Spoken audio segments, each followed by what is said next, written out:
Hello and welcome to episode 5 of Dirty Hands, Dirty Mouth.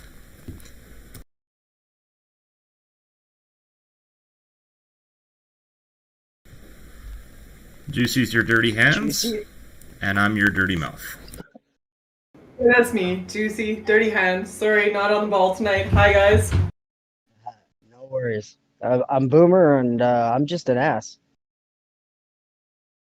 Tonight we have a bigot in the house. This is El Jefe Nugz, aka my Nugz, aka Nugget. Nugz actually raises livestock. He raises cattle for livestock on his family farm out in Ontario, so we're going to be bugging him today about that, and also how he manages to keep a shirt on most of the day, because I know that's a mystery that most of you are wondering about. So, I don't usually wonder. Starting off, Nugz, the breed of cattle you raise, you said they're like a Maine Anjou or something. Could you just talk about that a little bit? They're a French cow. They come from France. They're like a dairy cow and a English.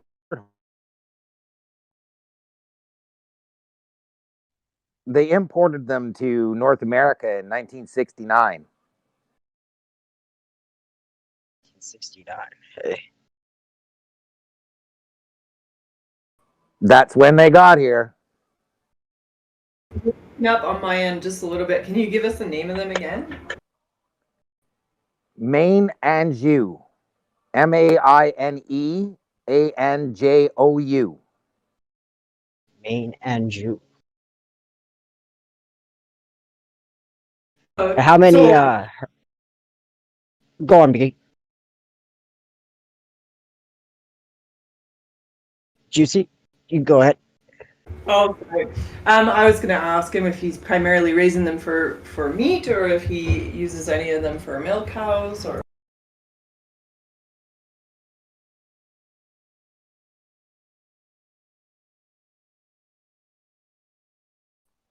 This push to talk thing has given me grief, but we'll work through it.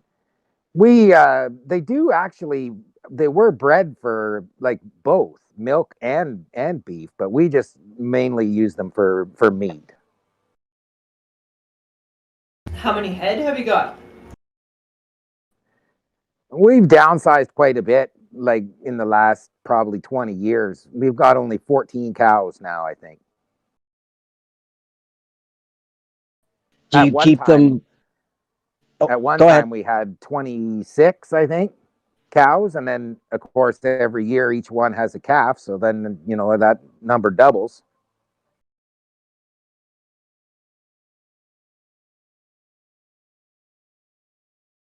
What were you going to ask, Boomer? I was curious. Do you sell your calves off at auction, or do you try to raise them and breed your own stock, or is that what you've been doing?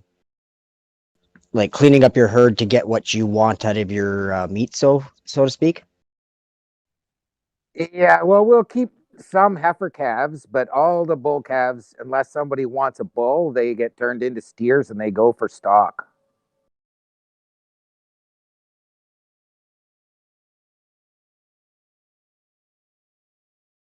How about your local community? Do you provide for them around you, or do you just strictly do it for your own personal?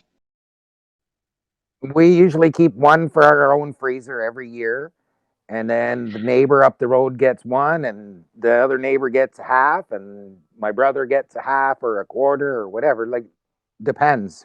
Whoever wants it can get some as long as there's supply there.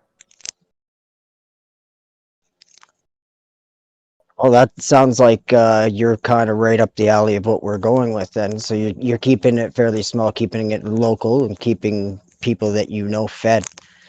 That's that's a great step forward for a lot of people if they can start doing that. If there's something that they can do to provide for people around them, I think that we could turn this whole thing around. It's a shit ton of work, man. I tell you that. Because I'm in a house in a town, I do a lot of the driving for people. Like, say if we got to pick up a goat or a cow, I just use my truck, and we'll use either their trailer or somebody else's trailer, and we go down and pick it up. But just doing that, I never thought of how much help that is. But people keep giving me free meat all the time because I keep helping them, and I'm like, so I just do it because I have the time. I'm not doing it for anything, and it's keeping my family fed, which is a total bonus in the end. Well, yeah, dude, groceries are expensive. Yeah, and so is gasoline now, right? So we See, all there I pitch in might. together. We buy sides beef every year, but I don't know a lot of anything about raising cattle at all, actually. That seems like a good segue into the next little bit here, because that would be an ideal knowledge to know how if you ever get into a farm. What would you start with? But yeah, see, like my parents have been breeding these cows for, well, my whole life pretty much. And so they're all full blood, uh, like they have papers, so they're pedigree, just like a purebred dog or, that kind of thing. These are full blood Menage cattle, and they have to trace their lineage back to the original ones that came from either England or France. Oh, that's really impressive. I know they do that with goats as well. It's pretty impressive, extensive knowledge that comes with these animals sometimes. There's like a whole list of people who have them and who don't have them. Yeah, the breed actually has an association, the Canadian Menage Association, and there's breeders like in Saskatchewan, in Ontario, Alberta, and there's a lot of them down south in the States. They like these cows because they're big and they grow fast. Okay, guys, so we've got a question from the chat. Tracy wants to know how much it costs to raise one of your cows. Well, that all depends. Like, do you want to raise them in a stockyard and feed them corn, or do you want to pasture them out on grass because that's a lot cheaper? Yeah, well, we'll say a grass-fed cow.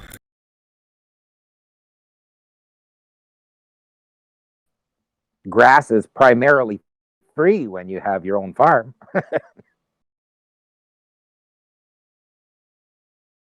Usually the hay around your local areas are pretty good at supplying, well, especially around here. I'm just east of Edmonton, and it's a truck ride down the road, and we pick up hay, and $200, $250, and the whole trailer's filled full of hay, and we bring it back. And they eat that fast. And we don't have any cows at this one farm, but the amount that the goats can eat just always surprises me. It really does. They get so big, but yeah, if you don't kill them off, they'll out eat you. Better question then is how much for a head? Like, if you just wanted to buy a calf or something, how much are you going to pay? Well, if you just buy your basic crossbred calf at the auction, they're pretty cheap. But like I say, our cattle are pedigree, so they command a higher dollar because they're worth more. I think my dad sold some calves here in the fall at the fall sale, and they brought around $2,500 to $3,000, and they are probably maybe 600-700 pounds. Oh, that's excellent. Yeah, they aren't cheap. Then how long does it take to raise it from calf to slaughter? About a year. Like inside of 6 to 8 months, they're 700 to 900 pounds.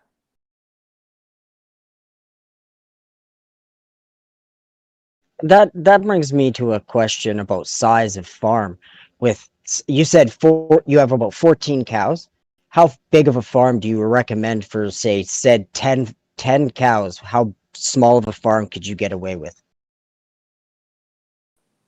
If you want to grow your own crops, like your own hay and that kind of thing, to feed 10 cows, you need minimum 50 acres.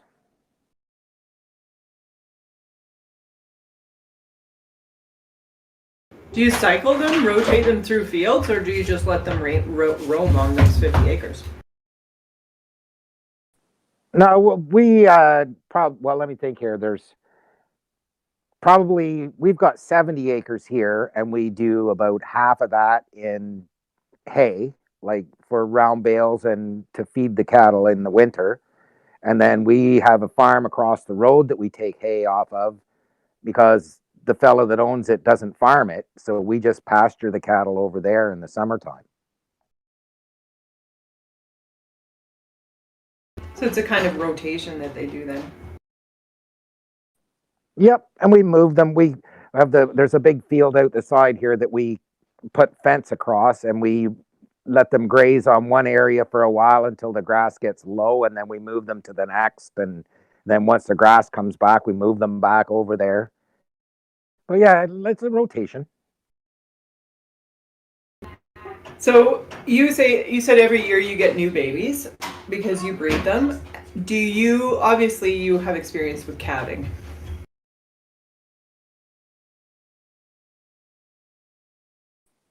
Oh yes, which is these cattle, they calve easy, so you don't really have to do too much. You just let them do it on their own, unless they get into trouble, and then you have to pull them, and it's calving. So when do you guys usually calve out in the spring? No, right now, January and February is when we have our calves. Really? In the cold like that, hey? Yeah, well, the cows stay outside all year round. Like they're pretty tough. They have a pole barn that they go in, but they live outside. Well, I thought they came in the spring, but I actually have a friend that I buy beef off, and he said they're getting ready to calve out soon in February, March as well.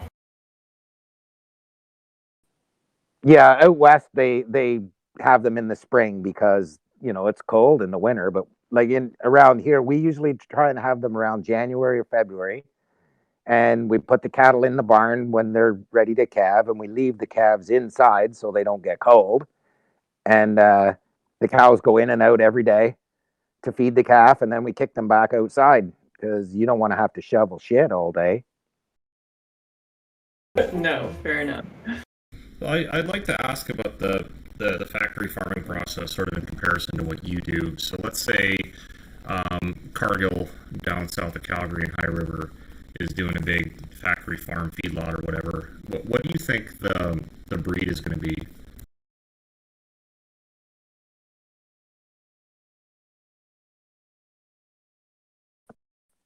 Yeah, well, they have a lot of mains out in Alberta.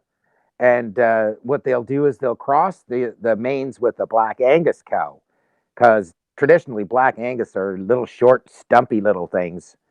But when they cross them with the mains, then they get bigger. So they actually crossbreed them quite a bit. A lot of restaurants like to promote that they use Black Angus beef. I know nothing about it. What exactly makes it special or even marketable? Nothing. Just No, it sounds cool. yeah, the Black Angus, actually the breed, it'll grow a lot of fat on it, so you get a nice marbling in your meat if they've been grain fed or corn fed. Okay, that makes sense then. So, just going back to the factory farming, what's the typical feed for that? Is it just straight up corn, or do they mix like some grain in there? Yeah, I'm not too sure if they feed silage out west or not, but like around here, if they're in a feed lot, yeah, they're feeding them corn. GMO Yeah, it's usually product. sweetgrass here. If they're gonna have silage, it's usually sweetgrass. And then they have peas, corn, and shit, something else that they plant, and then they just leave it in the fields. The peas they have to harvest, but the corn they'll just leave in the fields, and then they just let the cows go in there. But I was told by a farmer here who said that the cows you see in the corn fields are fairly new, and that's just to get their size up, and then they switch them to a different type of grain or the sweetgrass. And I wasn't sure why they would do that. So maybe you could fill me in on that. That's so they get some fat on them, because like out in the prairie, what are they going to eat? There's just grass unless you're Yeah, feeding them. yeah, it's fuck all. That's the only cows I actually see in the winter. They're usually in the cornfields, and they just fucking munch on the corn out there. And it's odd to see them because they're very camouflaged in there. But if you fucking see them, it's like, oh, look at that, they're a fucking bunch of cows. But normally it's so fucking cold here. Like we're gonna be hitting -50 here, so the cows we usually lose more in the weather if they're not bundled closer. They start straying off and stuff. We tend to lose a cow or two. You lose a few every winter usually anyway, unless you are really decently set up, which most of the farms around here that I know personally are fairly small. So it sucks when they do lose one because they don't have the cattle yet to carry on. But we've got a really bad case of poachers as well right now. They're killing the cattle and taking the chainsaw, cutting the back ass off, and then leaving. That's crazy. Yeah, we were told not to shoot warning shots. I don't know what the fuck they were meaning by that, but you're not allowed to give off warning shots. I say if they don't know, the police don't know, then nobody needs to know that the police aren't coming. You know what I mean? Don't call the police. That's Ralph Klein's old shoot, shovel, and shut up line. I believe so, yeah. I really do. I mean, these people have no regard for the farmers out here, and it's so vast. I mean, it's really hard to keep an eye on them because it's flat and forever. So people can sneak down a back road anywhere they want. A lot of back roads. I've never heard of that before. People are just straight up stealing cattle, eh? Yeah, but only half of them. They're leaving the other half to rot. Actually, the picture that I sent you where the kids are feeding those two calves, one of the mothers was one of the calves that got one of the cows that got taken. So they got a pretty cheap deal on these two calves, and they're gonna get their hand at it. They just got their farm up and going, and it used to be a dairy farm, and so there's a lot of places for them to roam, and all the shit is still there. So it's a fucking nightmare of a cleanup, but when they're done, I think that they actually might be able to start sustaining for themselves, and it makes me like fucking overjoyed. I get so happy to hear that somebody's doing so well that they might actually be able to come off the grid completely. But who knows? So somebody just sawed off like the hind of a cow. They at least shoot it first.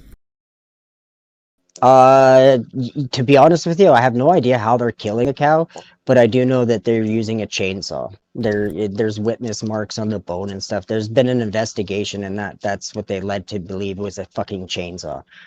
So yeah, they're sawing the hind straight off the cow because they want steaks. Yeah.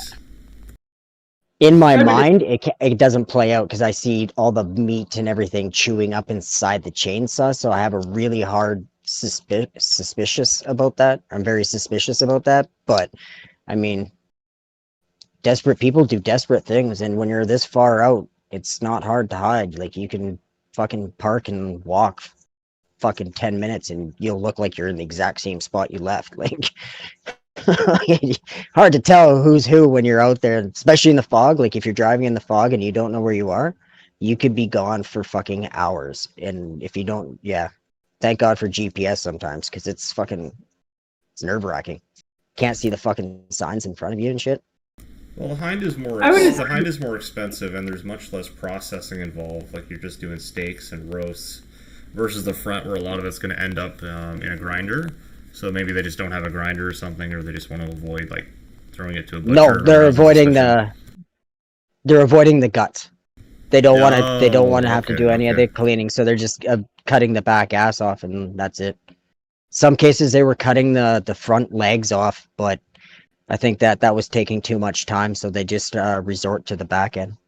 Well, I hope you guys are enjoying an extra dirty edition of Dirty Hands, Dirty Mouth. Sometimes you don't know where it's going to go, but that's why we do it. Yeah, sorry about that.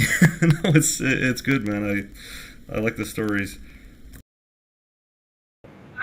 Not to be crass, but I would assume that a person would have to kill a cow before they chainsaw it. I don't think cows are going to stand still if you try to chainsaw one in half. No, but it's not hard to pick up the bolt. It's like a fucking CO2 cartridge that you can, yeah, if you know where to get one, you go buy one, you can just walk up to a cow and put it to its head and knock it out, done. Oh, and they'll be sleeping. Yeah, I got you. Yeah, but and how if are they're you going to sleeping, walk up to a cow? You aren't going to just walk up to any random cow and bolt them in the head. You're going to shoot that prick with a rifle. I think they use the same tactic because it's at night. I think they use the same tactic as we do with cow tipping. They just fuck. And the other thing is, the snow, like you say, that actually does wake them up. So when it's snowing on the ground, it seems that it's good. When the snow disappears, that's when they come out. So you can't trace where they come from. It's really kind of hard to fucking tell. But yeah, that's my belief is that they're putting a bolt to its head when it's sleeping. But, I mean, again, how do you do something like that? Well, I don't know. You can walk around our cattle because they're pretty quiet. But I've been in other places where their cattle aren't quiet, and you would. Oh, we lost you. No, I say you wouldn't get close to that cow. It'd be gone. We've got a question from a chat for Nugz. What is your view on Speckled Park? And that's from Glitcherful there.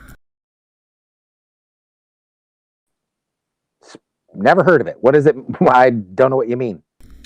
I think it's a breed from central Saskatchewan. No, I've never heard of it. My dad probably has. He's the cow guy.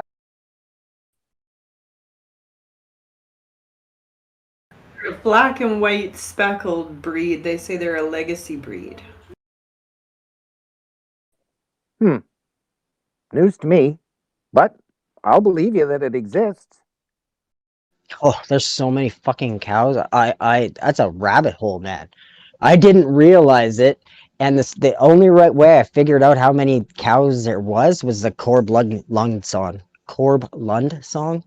There's cows, and there's like, yeah, he goes on a list and he sings the whole list. It's just like, oh well, I don't know a fucking thing.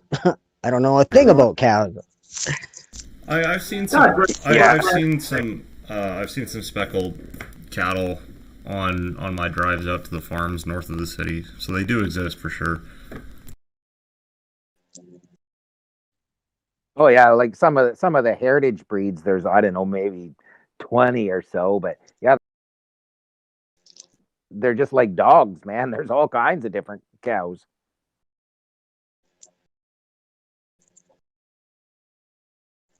Guess that goes with anything too, like horses, cows, goats, anything would have a different breed, even pigs, right? Hey Chef, do we have pictures of Nugz Maine Anjou cows? Yeah, I can put those up right away. Yeah, I sent some pictures there last week to you. Those calves now that I sent the pictures of don't look anything like that. Like, they grow so fast. It's just incredible. So here's the one calf.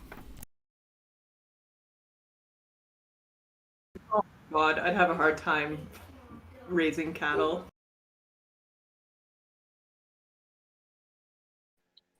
They're delicious. They really are, but they're very cute. Well, then here we have a couple of cattle just outside. I think that's why farmers do it young, right? They start kids young, doing all that stuff. Like I don't know how old I was when I had to hold on to the legs when they were putting the band around the nuts. And I'm like, I totally thought we were cutting the nuts off, and I thought, well, that's fucking savage. And then they bring out this tool, put it over the nuts, and I was like, oh fuck. Yeah, we pinch our calves with like a big pair of pinchers. We don't band them and we don't cut them, because if you cut the calf, then he's susceptible to infection, and it brings them, like, it slows their growth down because they have to heal up, right? Ah, ah. How do the pinchers work? If They're you're not, they're like they look like a big pair of bolt cutters actually, and they just pinch the cord between the nut and the body, and they sever the cord, but they don't break the skin. fuck, that's cool. I didn't even know there was another way of doing it. See, I love this fucking shit. Like, because Yeah. I don't like injuring for non-purposes. It just doesn't make any sense to me to fuck with your animals for no other reason besides keeping your population down. When I was a young kid growing up on a cattle farm, we had 816 acres on a mountain range in Falkland, and that was probably the best time of my fucking life. The only real hazard, and I hated it, was getting up at 4 o'clock every morning. Every morning, doesn't matter. It's like the farm never stops. So there, you got to go do your chores before you even go fucking do schooling or anything else. So I loved it though. It was, if it wasn't for that, I don't think I would have gone to other places and done as much as I do, because I just kind of fell in love with that lifestyle. But things don't always work out the way we want them to in life, and we have to sacrifice certain things, and we end up where we are. So Yeah, now well, look at us I go. left the farm when I was like in my early 20s, and never came back until just last year. Circumstances brought me back here because now my folks are getting older and they're having troubles keeping up with the workload. So here I am, back farming. It might just be that everything going on might benefit. Like if we when we win this whole bullshit scenario, there will be so many people that are learning this stuff because they're so fucking fearful of dying, that it might just change the way people can think. And I've been thinking a lot about that because it's growing. Everywhere I look, people are asking me questions because I talk about this kind of stuff all the time. And they're mostly city guys that just want to get the fuck out. They're done. They don't care. And then my cousin, she had a beautiful acreage. It wasn't good for much livestock, but it was her own piece of property. And she had because of Jason Kenney, she lost her job as a librarian, and now she's an SFU in Vancouver. She's got a beautiful view of the ocean, but fuck me, she's downtown Vancouver. I'm like, that is not where I want to be. I fought my entire life to get away from that shit. I've lived in so many cities. I hate them. I fucking hate living in the city. I think they're a cancer to this fucking world. But Well, it sounds like you're that's talking just my about me here, opinion. Boomer. I'm counting the days till I can get out of here. Hey, To you're a town coming or out something. tomorrow, aren't you? Well, I can't So- confirm or deny that, but I would like to get out of the city more, so I'll leave it at that. Nugz, I don't know for sure if you actually raise them or not, but could you maybe explain the process of raising veal? Yeah, well, veal calves are mainly from dairy farms. So a veal calf, when you go by a dairy farm and you see all those little igloos with the little calves inside, those are veal calves. I never knew that. That's what those are. Those are veal calves. Yep. They breed the cow. The cow has a calf, and then they take the calf away immediately. So the cow produces milk, and they milk the cow, and the calf is a byproduct. So they just keep the calf in a little. Mike, your mic. Yeah, the calf doesn't move. He lives in that little doghouse, and they feed him milk supplement, like a replacer. until he's Ah, that's until fucking he's just awesome. a little bit bigger, and then they sell him off for veal. That's why your veal is so tender.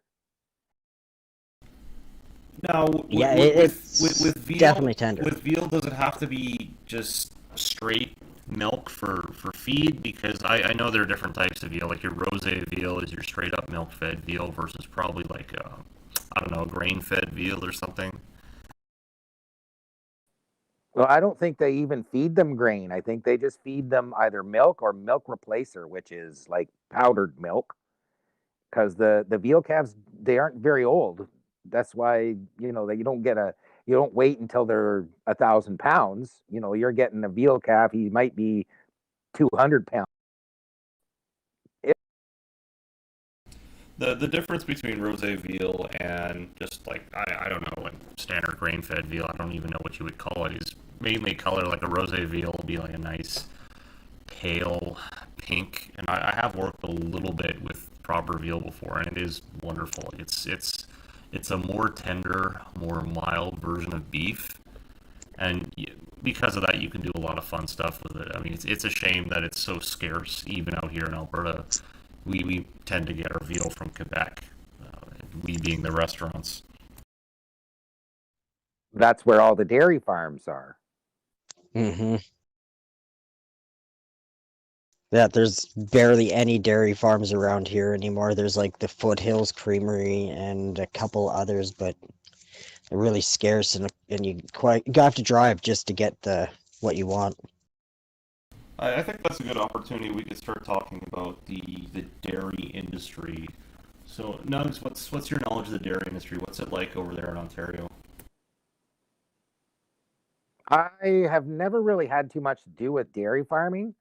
Like there is a few dairy farms around, but that's not what we did. So I don't know too much about it. I know kind of how it works, but Yeah, maybe you could explain how it works, because I know the milk, for example, is all pooled and it has to go through the dairy board, and the farmers, at least out here, aren't really allowed to sell it. yeah, you're not allowed to sell raw milk anywhere.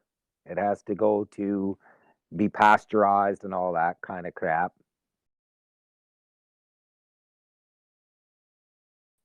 Raw milk is apparently really good for you.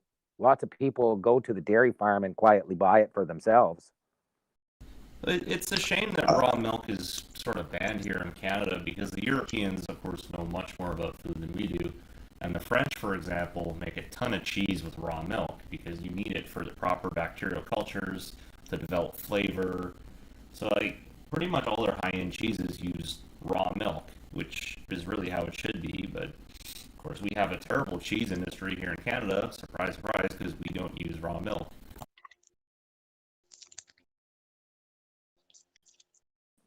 Yeah, that could I explain don't some drink milk bowels. at all. Milk is bad.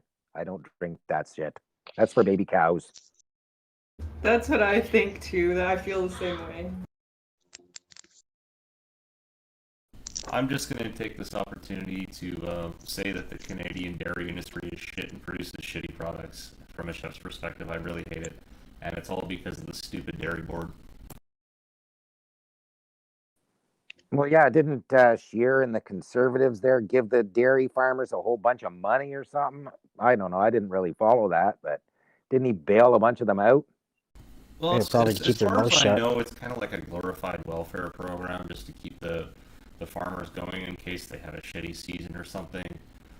It's yeah, I mean it's a socialist system, right? Price controls and all that fun stuff that limits the supply and really tightly regulates the products. So butter, for example, in Canada is just hot garbage because it's regulated to have a lower fat percentage than a proper high-end European butter, which means it has more water. It's tougher to work with for pastry.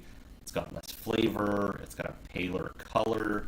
Across the board, Canadian butter sucks unless you're getting like a nice grass-fed butter, and even then, those are expensive. It all comes down to money. And Well, when I was a kid, well, before I was a teenager, my neighbors behind us had, uh, I think it was a Jersey cow. that they milked. They had one cow and they milked this cow every day. It would give you like, almost 5 gallon bucket full of milk every day. And when they went away on vacation, somebody had to go milk this fucking cow. Well, guess who that was? Nugz. So they gave us the milk. They said you can have the milk because you got to use it. You can't really store it. And there was so much of it. Shit, I'd bring this bucket of milk home every day, and my mom would use it. She would make butter out of it, like spoon the cream off and make butter, and then make buttermilk biscuits and all that. Use the buttermilk for all the shit that you use buttermilk for. Oh man, that's heaven. I'm drooling already. It was not heaven. I had to milk this fucking cow every day. Yeah, yeah. I was just gonna say, fucking. That's what a part of my fucking shit was. 4 o'clock in the morning. Get fucking the chicken eggs, feed the fucking pigs, feed the fucking horses, and feed the cows, and then milk that fucking sow of a fucking bitch. And I fucking hate it. I don't like it. I don't like doing it. I will do it if I had one, but you get an ornery, or an orner. How do you say that word? Fucking angry cow. Ornery. Anyway, yeah, she's just a fucking sow, and she never wanted to sit still. Think But of the butter, guys. Think of the butter. Yeah, well, this was a nice, quiet cow. You just go there every day and milk the cow, feed it, and then go home. And yeah, I can remember my mom making butter, and we always had this weird round balls of butter in the fridge. How do you make butter? How do you make butter? Yeah. With the cream, like the cream will rise to the top of the milk once it's in a pail, and then you spoon the cream off the top, and then I forget, she would put it in a blender or something, and then put ice with it, and then they would squeeze all the milk out of it in like a cheesecloth, and then you'd get butter.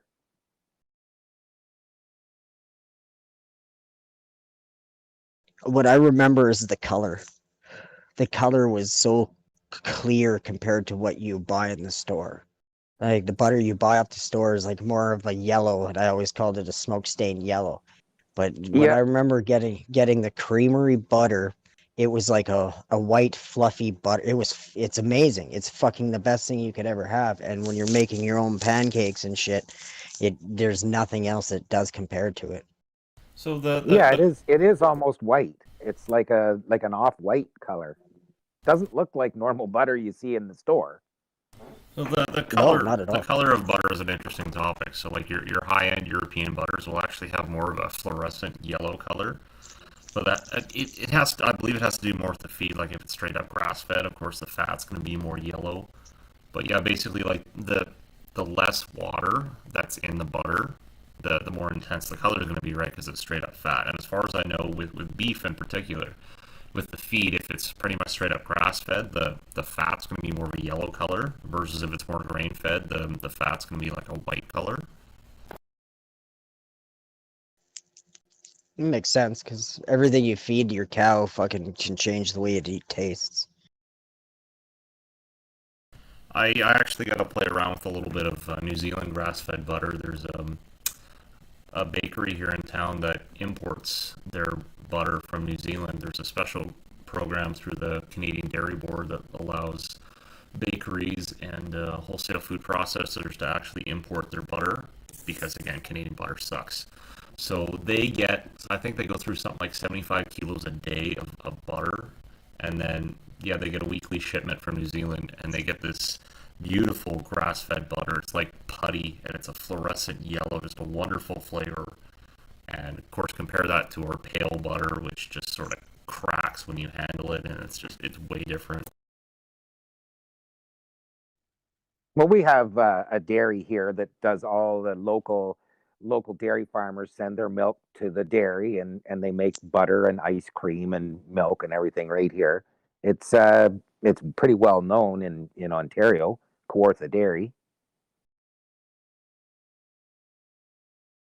So how come we don't see more of that across Canada, where you have sort of smaller operations just doing things versus, just this homogenous and pun unintended here product that you see in the supermarkets where it's pretty much every brand is the same. Like you don't see like these small little Foothill. You do have Foothills Creamery down in I think it's Calgary pumping out like butter, but you don't see enough of those operations across Canada. I would say. Like, why do you think that is? Foothills has thank your one as government. well. Yeah, Thanks to the it's government. all the government. Absolutely. Okay, Just the like the government doesn't want you to be successful. That's why they're starving out all the small farms. They don't want you growing your own food. They don't want you raising your own cattle and making your own butter. They don't want you doing that.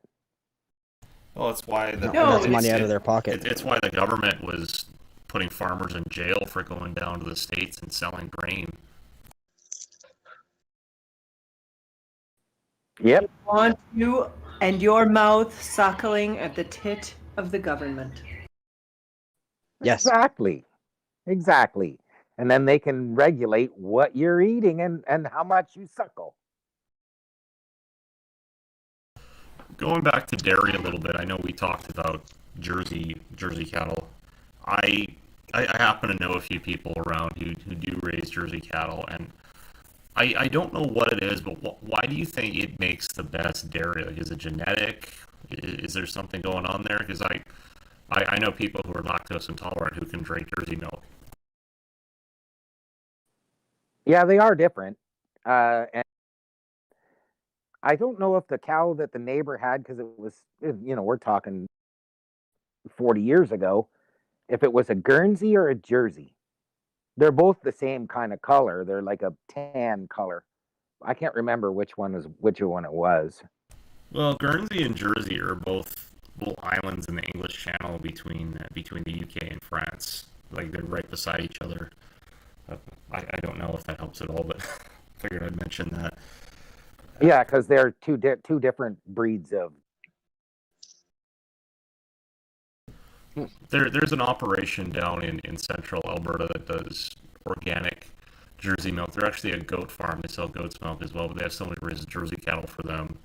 And their products are carried by some of the higher end stores here in town. And I've had their Jersey milk. It's about $7.50 for about 2 liters of like proper whole non-homogenized Jersey milk. But it is heaven. It tastes so clean. It tastes so clear. I've never had anything like it. And it brings me to a rage sometimes to think about how it's not even available in most stores and how expensive it is compared to the shit that we get to buy. Oh yeah, I don't drink can milk like out of a carton or out of a bag. We have bags of milk here in Ontario, and I can't drink that shit. No, and when you do, all it does is fuck you up, and that's what they want. Because they don't want you living too long. I mean, that's off the topic a little bit, but not really. If you were to get your own and do your own, you'd see a dramatic difference in your health. Because I think we were talking with it before, and Juicy mentioned that she could drink goat's milk, but she can't drink cow's milk. And yeah, that's pretty much why a lot of these people around here have goats, because they cannot drink the milk you buy in the store anymore. And that's obvious for an obvious reason. Again, cow's milk is made for the fucking baby of the cow, and even cats are supposed to not drink milk after a while. So it only goes to show that we should be getting off certain types of dairy anyway.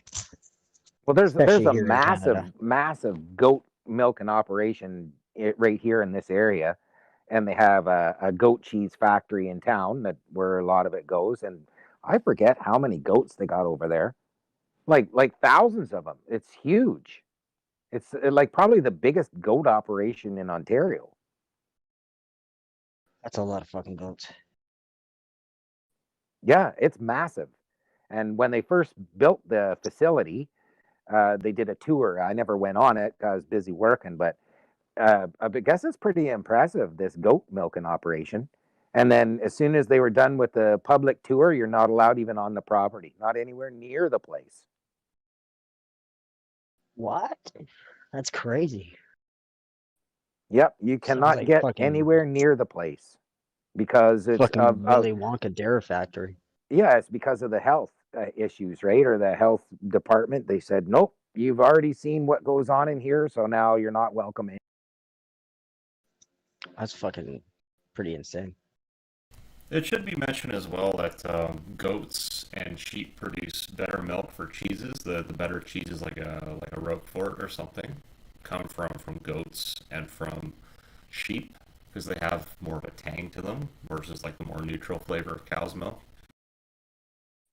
Yeah, I'm not a fan. I don't much care for goat's milk or goat's cheese. It's got a pong to it, and I don't like it. Goat cheese Yeah, is nice. You see it in a lot of restaurants. Um, yeah, goat's milk. However, it tastes like goat meat, and yeah, it's got a serious tang to it. But as far as I know, yeah, like there's something about the enzymes in there or something. But people who are lactose intolerant can 100% have goat's milk. Well, I know the goat cheese that come from the factory. It's expensive as shit, and they sell it in stores around here as like a gourmet goat cheese. And I had friends that worked at the factory, so they would get as much goat cheese as you could stuff into yourself, and so I'd get the shit all the time. I used to give it to my dog because I don't like it. fucking, I just see the dog going, no, no, I'm just walking away.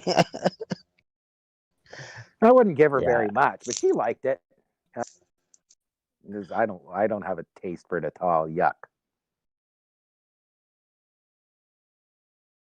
Eat a lot of goat's cheese because it's the only cheese I can have.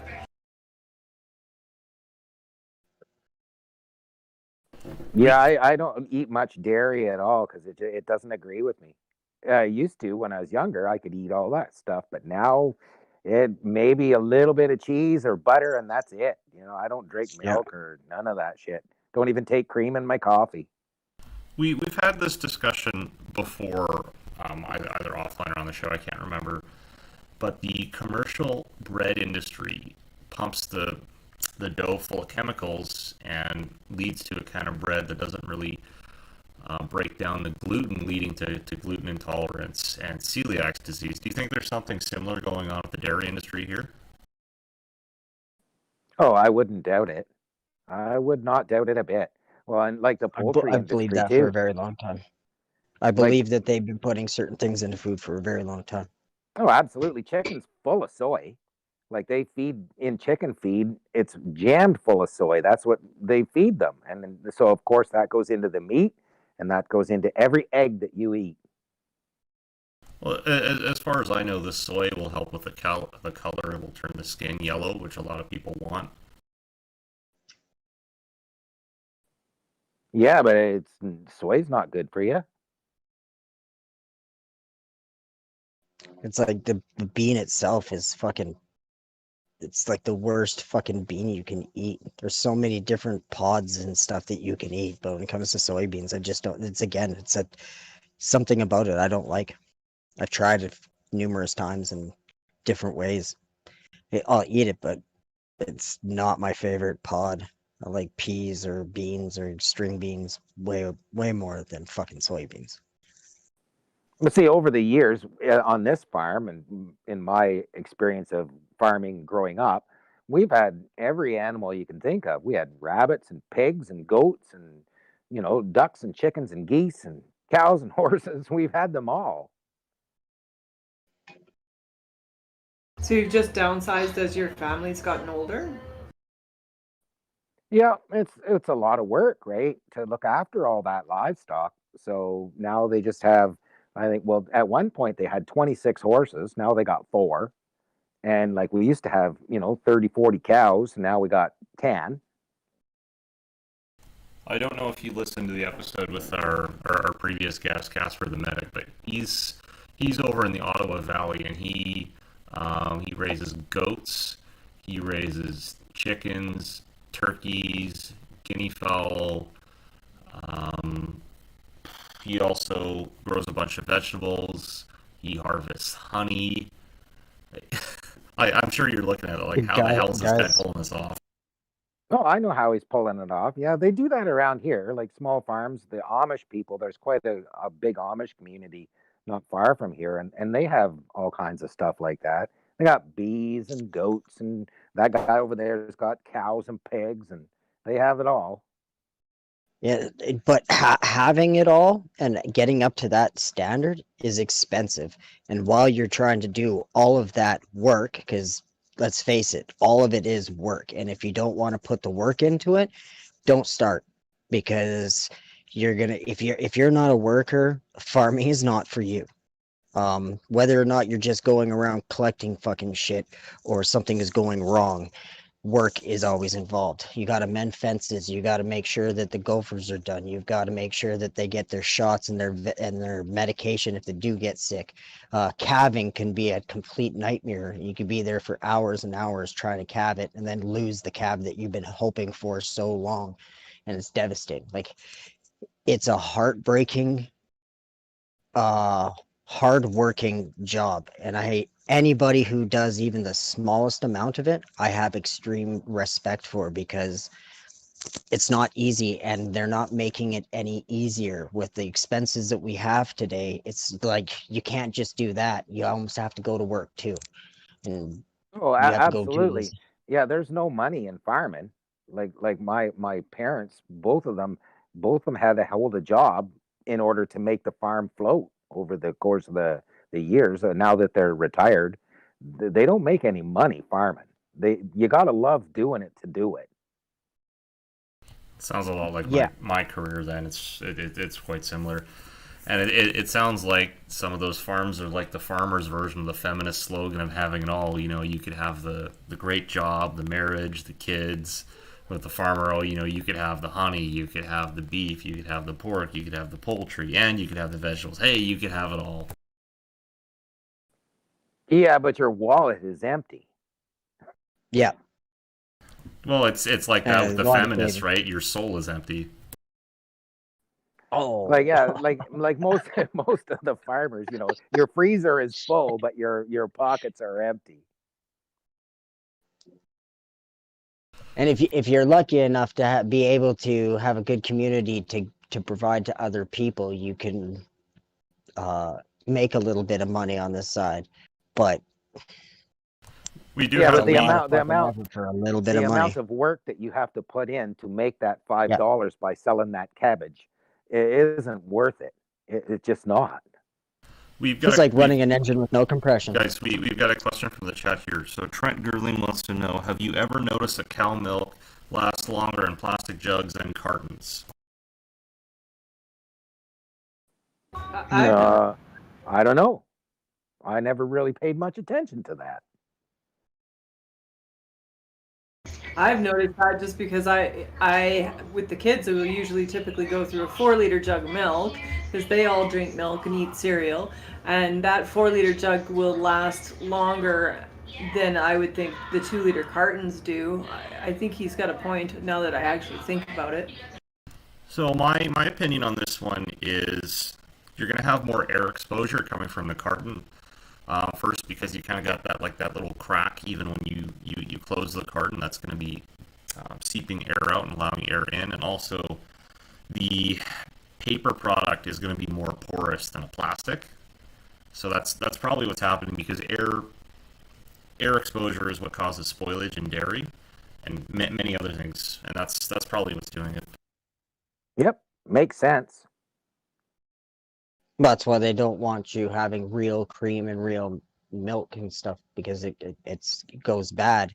Everything that's been around it gets like infected. If you have spoiled milk next to vegetables, it will rot the vegetables, like, because it grows. It's a fucking organism.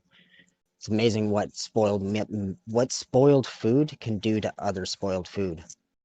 Okay, so on that topic, Boomer, if you were to get like a proper local small farm supply of milk, what would you store it in? Like those old school metal milk jugs? Glass jars.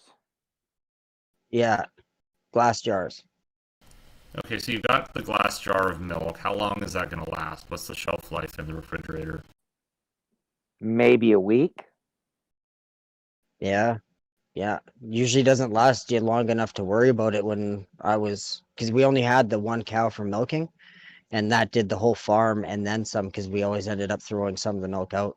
But weren't big on dairy on the farm. It wasn't a thing. Like if you bought cheese, it was kind of like, ooh, we're going to buy cheese. And nowadays, when you go buy cheese, it comes in a plastic wrapper. You undo the plastic wrapper, that fucking cheese turns into plastic. So I mean, So just Yeah, like what I was usually eating, any extra milk or like extra cream or like that, they'd feed it to pigs.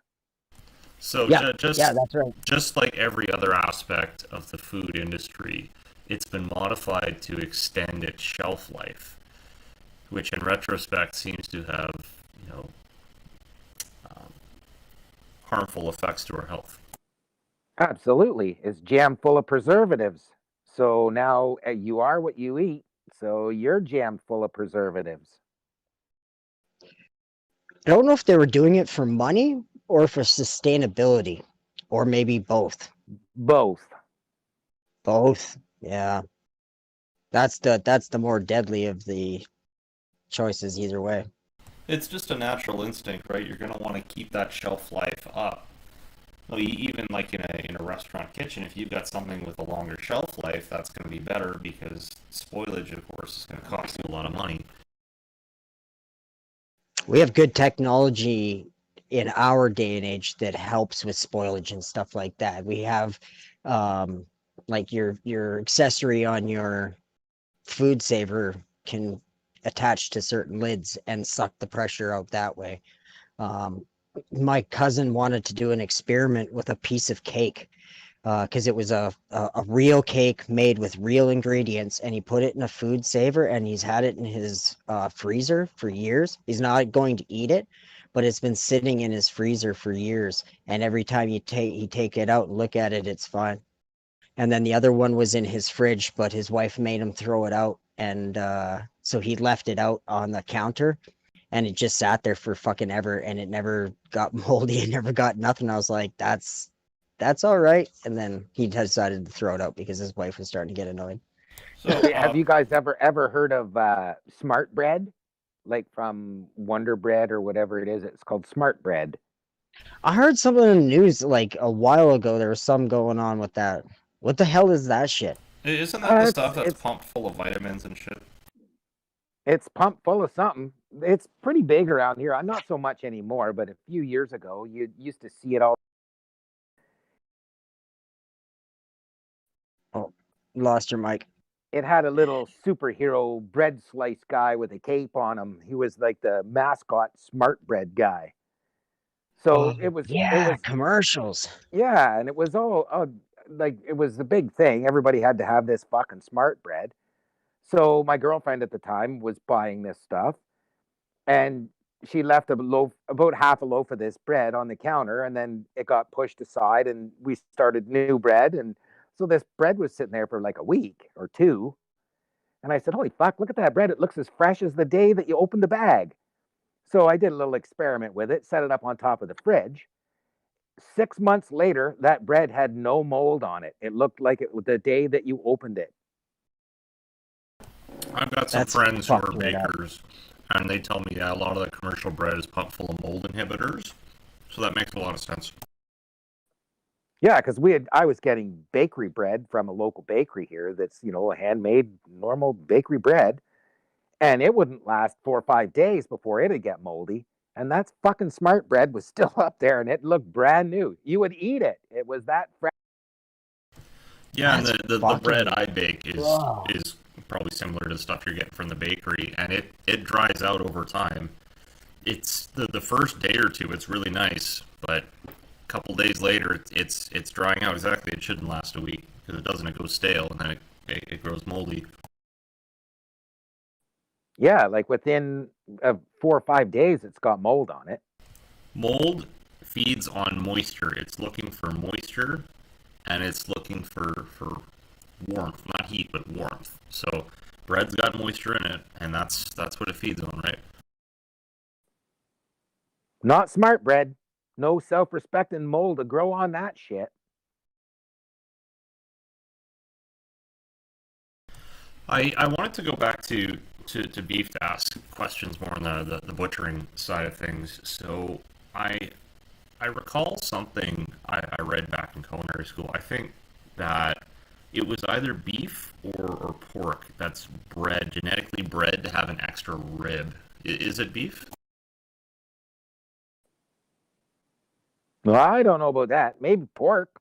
I don't know too much about raising pigs, but yeah, I don't know. I don't know about that. Do you know of some of the genetic modifications that have been made to cattle to maybe up their meat yield?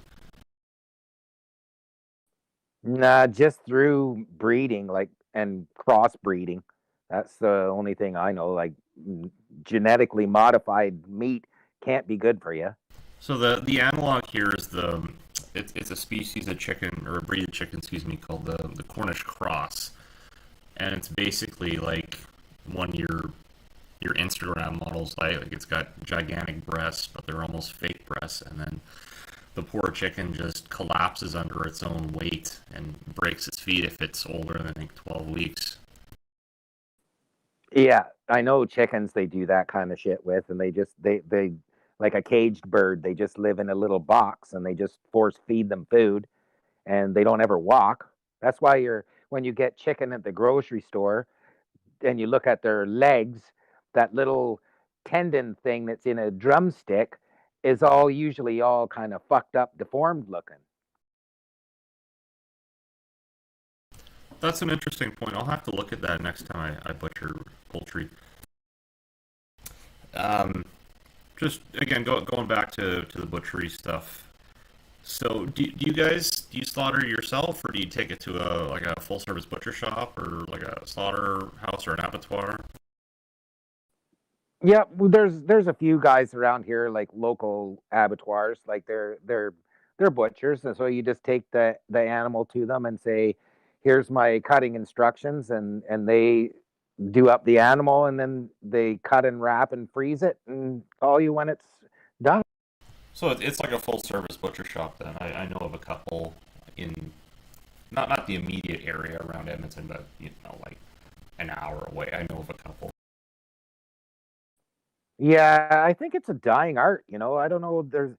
I know there's a few people, the old school guys that have been doing it for years, but like as for like new up and coming abattoirs, I've not seen too much of that. What I'm told is the slaughter, the slaughter part of the butchering operation, the butcher shop, is actually what makes the most money because the the actual meat cutting and then the processing and the selling is really thin margins. You have to be razor tight on your trim, and you're turning your trim into value added products, right? Like sausage and ground meat and meat pies and all that fun stuff. So it makes a lot of sense that most of these places are out in the small towns or rural areas, right? That they would be full service, so that the farmers would just kind of drive the cattle over, have them slaughtered, and then they're cut and wrapped. You come back in a couple weeks, right? And you come pick up your meat. Yep, yep. There's a few around in the area. They're not very popular. Like there's not a lot of them, but there's one or two old school guys still doing it. So we do have a question from the chat here. Tracy wants to know how much does it cost to have a whole cow butchered? I'm not too sure. I could find out and get back to you on it. I know it isn't cheap. I think the last half that we got done, cut and wrapped, was like 'cause they do it by the pound, right? And it was almost $500 for half a beef, and he wasn't very big. He might have been 1,000 pounds. Yeah, I I pay 85 cents a pound to have it cut and wrapped. When we take the meat into the butcher, the farmer that I get them from, I believe, slaughters them and guts them himself, and then they just take the carcass in for butchering. see. I don't know if Juicy gives out some special meat hugs or mouth hugs, meat hugs to these people because the last time I No, did a quarter of beef I butchered myself, it cost me $4 a pound, and that was a front quarter, not a hind quarter. using the Is that children. buying the beef too? I Yeah, paid yeah. a I'll put up dollar. a picture. Oh, for you, chef. Yeah. See, I paid the farmer $1 a pound for the side, and then I paid 85 cents to cut and wrap. But then cutting and wrapping, I lost about. So it went in at 770 pounds, and I got about 500, 550. So here's a little view into the insanity that is my life. This is a previous apartment I had. I actually butchered an entire front quarter beef in my apartment, and I got no complaints. I don't know how the hell it happened, but it ended up being a 2-day nightmare. So you can see I've got some tools hung up there on the wall. I've got like a little cut guide. I thought I was all organized, but it was still a fucking disaster. What you see there is the rib. So that's kind of like a bone-in prime rib. I ended up turning it into bone-in ribeye steaks. I'll give you a better view. And we got Boomer in the chill room waiting to come back.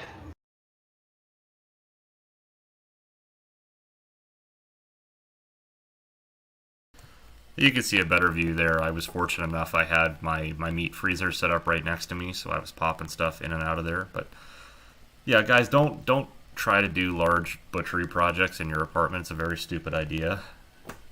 Fuck no. Wow, that's a way to come back into that. I remember when I was a kid, once they butchered a cow here in the yard, and it was a fucking mess. So I had the butcher shop actually cut the quarter up into a bunch of pieces so I could fit it in my car and then break it down. And you can see my crude little setup here.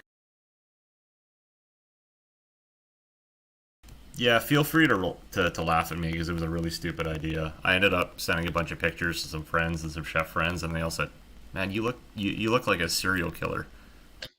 Your neighbors must have been wondering what in the fuck is this guy doing with all those bags of Well, see, some of those nights I was up till 2 in the morning just wrapping meat, and not a single soul complained. There must not have been anybody nearby. Fucking blood oozing out behind the door and out the windowsill. Nobody dare complain, Chef. Nobody dare complain. No one would want to complain at that point.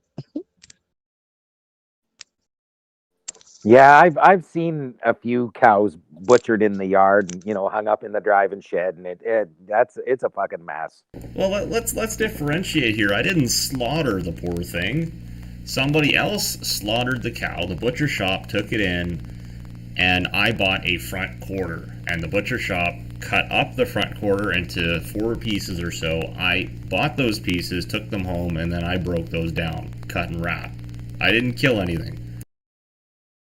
To be fair, I just came back in when you said you were butchering a small device inside your apartment. And to me, that means you're doing the whole roundup inside your apartment. So the imagery I got of you, this really tall guy fucking with this animal inside of his little apartment. Like, yeah, he's got fucking 5 stomachs laying out on the floor, and fucking intestines everywhere. right? Just fucking everything's polyed everywhere.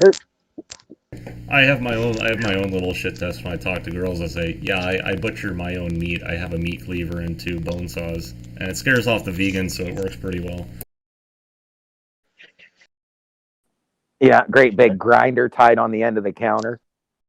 That's a good way of filtering them out. I have an old meat grinder from Czechoslovakia with the C clamp on it, but the problem is like these countertops in these apartments are so shitty that it just doesn't work. So I have to either take one of my tables and screw it on there, or better yet, I just get a butcher to do it for me.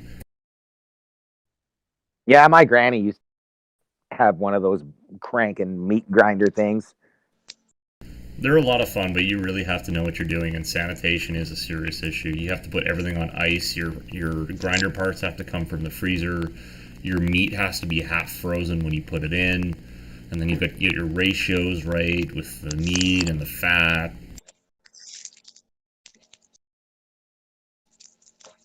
See, that's the thing with these cattle that we raise. There's not a lot of fat on them.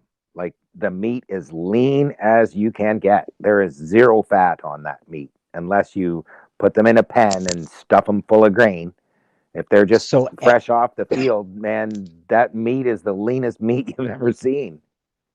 So anything that you do get for fat, you'd want anyway. Oh, absolutely. You covet that fat, man. If there's you got a little bit of fat on your steak, that's like candy. Yeah, yeah. Like there isn't any marbling in that meat at all. There's no white. It's just red.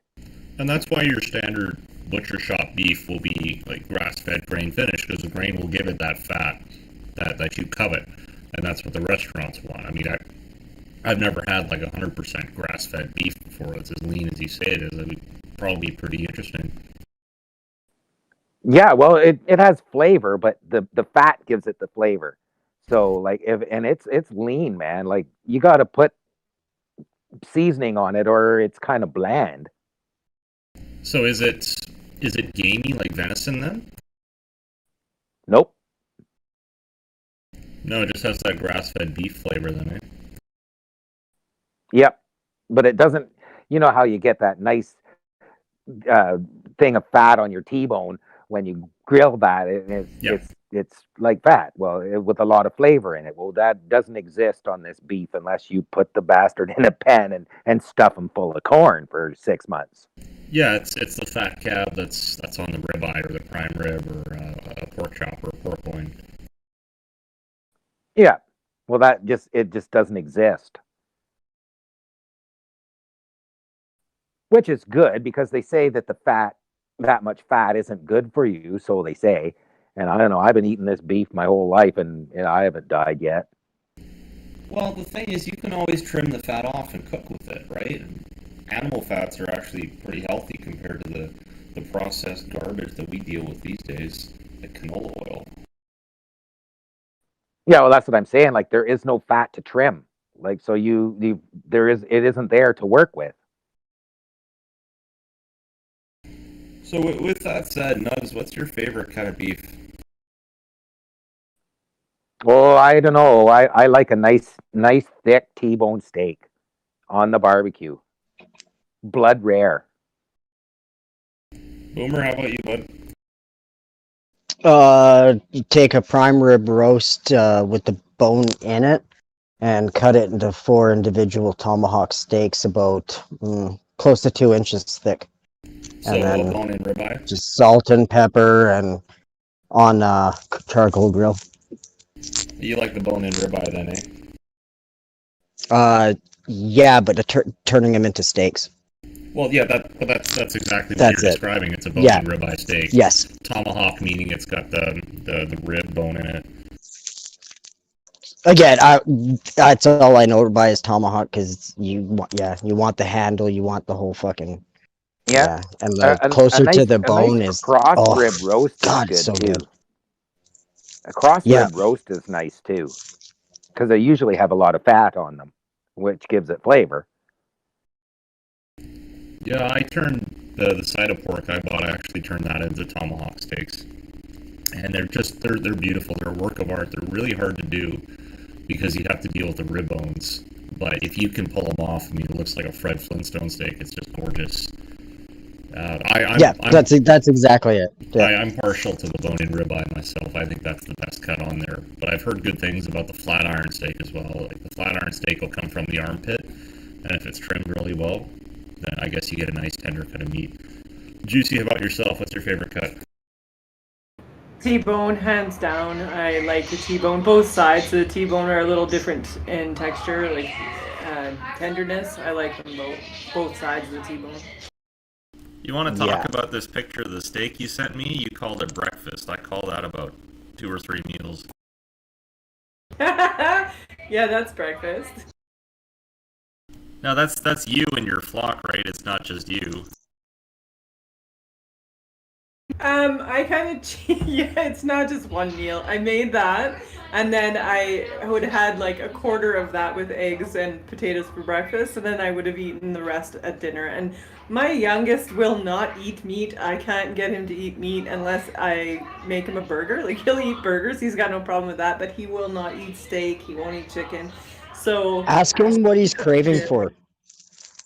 yeah, he's actually really good. He's learning to cook, so he does eat a lot of protein, and he'll eat things like He eats a lot of beans. He really likes beans, but he will not eat steak. So that particular T-bone I probably ate over the course of 2 meals. Yeah, I was gonna say when I first got that message, well, you're kind of living up to your avatar. Like you must be built like a lunch lady or something. I'm honestly not as juicy as my avatar suggests. Well, we'll leave that one up to the imagination. So, there's another question from the chat here. Nugz, do you do any preserves at all? My mom does. I don't, but yeah, we put up preserves, peaches and pears, and yeah, they do pickles, and yeah, for sure. Tomatoes, chili sauce. Could you do something like jerky with your beef? Sure. I can't see why not. Well, what would the process be for that? Is it just kind of like air dried or dehydrated? I think they salt it and then dehydrate it. I'm not too sure how it's made. Salt I know brine. it's smoked. It's smoked or something. Yeah. I don't know. And then that's I've cooled never over. made it. Much like sausage, I believe it's cooled over so that it gets a toughness to it. But yeah, the salt brine will shrink it down and then it's dried. So, I've seen a couple Boomer, different Boomer, are you ways. talking like a proper wet brine or just a dry cure, like for baking? Okay, so the stuff you buy in the store I don't really go by that. If you look up like a Specachet, it's like a salt water that they just saturate it with. And then the old timers that do it here, I asked and they said they'll teach me, but they do an under the ground fire pit, and I can't even remember. It's like 3 days they smoke it for, and when they come to the Christmas, all the kids flock to these old guys, and they just cut off tiny little slices of this really tender looking piece of beef, and then they feed it to the kids, and the kids run off so happy because they got a piece of this thing, and only the adults really get to have some. And even then, those old guys are fucking stingy. They're like, if you want it, you have to do it yourself. I'm like, will you teach me? And they're like, yeah, we'll teach you how to do it. So it's like on the bucket list right now. Does it cost mouth hugs? Yeah, that story there sounded a little weird. You may No. have to call the cops on Yeah, definitely. I'll trade you mouth hugs for some of that. Yeah. him. Meat hugs. Mouth hugs. Is that Norwegian for mouth hugs? Specachet? Yeah, Norwegian for mouth hugs? that's juicy. This is my term, and everybody has embraced it, and I'm honored. That's cultural appropriation. We've taken it. And you're never getting it back. Who wouldn't want to embrace something like that? Like Jesus. Yet I've been boomer longer than it was ever a fucking meme. So fuck boomer memes. He's not joking. He's full on boomer tech. He'll just come and go as he pleases in this stream. Oh fuck yeah! I've got like freezing cold temperatures. We got a warning saying that we're gonna hit another 44 to minus 50, and whenever that happens, our internet starts fucking fluctuating in and out. I don't expect anything different. They want me to switch to fiber optics, but I'm a cheap cunt. Yeah, wasn't it like minus 48 or something retarded out there? We hit minus 38 where I'm at, but I heard it's well colder other places. Juicy, what did you say Gooch is at? Gooch texted me today and said it is minus 61 with the wind chill, and it is literally the coldest temperatures he's ever worked in.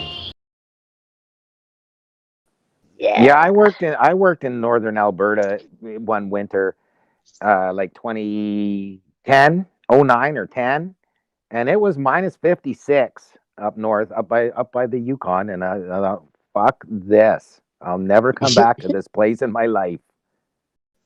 Yet I can deal with minus 50 if I've got the right clothing, like it's nothing. But you get me in like plus 40 and I turn into a pile of shit. I'm like, I can't handle the heat anymore. No, anything over like 44 degrees, I'm done.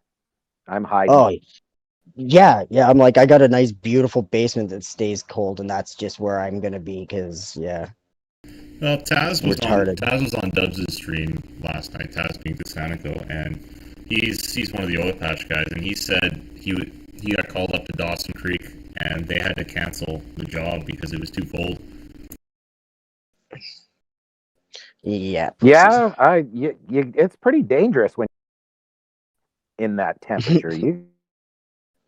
No way. You can No. really fuck yourself up. Yeah, but you know what else? You can look really strong because at that temperature, everything fucking breaks. You hit anything with a fucking hammer, it's gonna break. Like I fucking everything that can go wrong goes wrong in the fucking those kind of temperatures, and that's when you find out your true grit. It's you don't know what the fuck it's like to move a fucking derrick in a whiteout where you can't see your fucking arm in front of you, and now we got to go fucking move this entire unit down the road. I'm like, Oh yeah, yeah, I think been there, done that. I think a lot of reason why I got like sick was because of the stress and the lack of food. And when I got sick, I had to reevaluate it, and that's what made me want to go back into this roots of what we're doing now. And it's like, yeah, no, I can understand why they're telling people to do that now. It's like I call them pussies because they don't want to do it, but really the companies don't want to pay for any more people getting sick. But we'll hop into overtime a little bit here. So, Nugz, you also raise chickens, correct? Yeah, well, when I was a young lad, I had, I think I had 35 or 40 hens. It was part of my 4-H project. I used to be in the 4-H when I was a kid. I don't Oh, even that's know if fucking that's awesome. still it. Don't even know if it's still. Yes, yes, it does. Does it? Does it? Yeah. Well, Yes, get your yes, it kids in does. 4-H because that'll. You want to do homesteading shit and learn how to plant a Mm-hmm. garden and raise a chicken. That's the place to learn it. So The shit my these buddy did from that, fuck. Sorry, go on. these birds here, are they just like standard white and brown laying hens? Yeah. Well, they. My dad built that little hen house thing. He built a bigger one first. That's probably, oh, I don't know. It's got to be 3 times the size of that. It's a goddamn shed, and it was too nice to put chickens in. So it's got horse carriages in it now. And he built a little one because he only needed a dozen hens.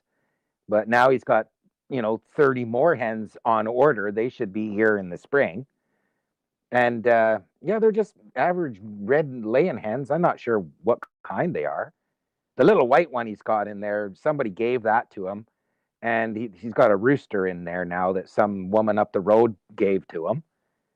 Yeah, my dad's always been into the poultry. He's into that shit.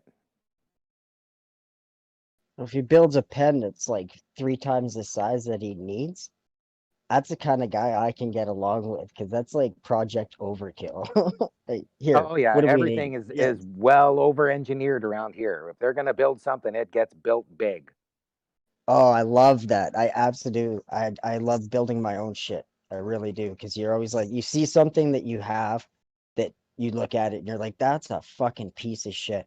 Well, if you know people and you have some resources, you can almost always get that built better with your own standards. Yeah, well Just that don't that sell it little and you don't chicken get in house that trouble. he built, that little chicken house that he's got there, it's all been made out of recycled material, just stuff that was laying around, I don't think he put any money into it. It's just stuff. Yeah, and again, I can get it. I can live by that. My dad, when he passed away, I got some trucker's dunnage, and I built the urn for him and my mom, and him and my mom are going to be in the same urn together, and everything was from recycled trucker's dunnage because he was a trucker. Nice. Yeah, it was my tribute to him. Yeah, I don't know, he got those hens I guess in the spring, and they were already just starting to lay. And so they'll lay for, I don't know how long they lay eggs, 6 months or 8 months, and then they molt. They quit laying. All their feathers come off. They get new feathers, and they start laying eggs again. On the topic How, of how, 4-H clubs, do you think they take urban refugees such as myself, like just adults who want to learn about how to raise animals? 4-H is usually for children, I believe. Yeah, Yes, that's why I asked. it's for kids, I think up to 18. And then after they 16 or 18, they can go into young farmers, which is like the next step above it. And but yeah, there's all kinds of shit you can learn from that. I can just imagine having 4-H classes and you've got some farm kids in there and then just like some middle-aged women in there from the cities who just want to learn how to raise chickens for eggs. No, you have to send your kid to 4-H and then learn from your kid. Just take the joke, Yeah. man. Fuck. I'm actually just reading 4-H right now. I just asked my daughter if she would be interested, and she's like, yes, yes, yes. Yeah, because there's all different clubs in 4-H. Like there's a pony club and there's the dairy club and the beef club and the poultry club. There's all kinds of it. Rabbits, goats. You There's get profitable too. Like it can become profitable if you do what you do successfully with your own farm and you start from what they give you. Because you get, I believe you get discounts on cattle and, like you said, all the different animals you can find through the 4-H club, yep, and you can start your own project. And at the end of it, when you're old enough, you can start selling stuff. And a friend of mine bought he bought a show truck with the money that he got from his selling, and his parents were totally like, what do you want to do with the money? All you had to do was put aside this much money for the investment that they had provided for him, and anything after that, he can use a certain amount of it. And he made so much fucking money. He bought a show truck and he had tons of money left over, and he ended up investing it. And then, of course, he became successful and disappeared. yeah. Then he realized farming sucks balls and quit doing it. Probably. Fuck yeah. Yeah. But that's what I like. That's why I ended up with the chickens when I was in 4-H, because I was in the poultry club. So that was your deal. You went and you bought a bunch of day-old chicks that you ordered from the hatchery, and they came as a little yellow golf ball, and you got, I don't know, 30 of them, and then you had to buy the feed and keep a record of how much they ate and how much it cost you and how quickly they grew until they were producing eggs or whatever, or meat or whatever birds you wanted to raise.